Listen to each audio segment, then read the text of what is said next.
Saya Samia binti Desa dari Kuala Lumpur, menjalani rawatan di Iconic Eye Specialist Center. 20 tahun lebih, so hari ni buat rawatan memang tak sangka sangat mudah, simple punya prosedur dan tak ada apa-apa rasa sakit pun. Dia apa? Prosedur ni macam mudah aja kan? Macam tak sangka kan? Masalah berapa tahun?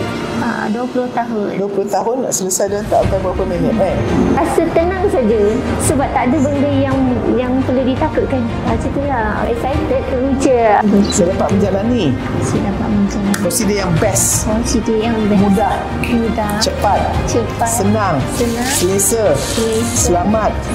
Kekal insya-Allah. Selesai je ni pun macam masih boleh nampak tulisan-tulisan dalam bilik ni kan. So macam kita nak buat aktiviti rasa, masuk ke hutan ke, jungle trekking ke. Seharusnya terlalu was-was sebab ada rabun dekat, rabun jauh tu. Sekarang ni tak ada masalah lah rasanya. Lebih confident lah apa kita nak buat aktiviti tu kan. Tak sangka? Mudah sangat? Sangat lagi. Tengok jam. Wow, tak mahu nampak dah. Macam Rasulullah. Nampak nama Allah.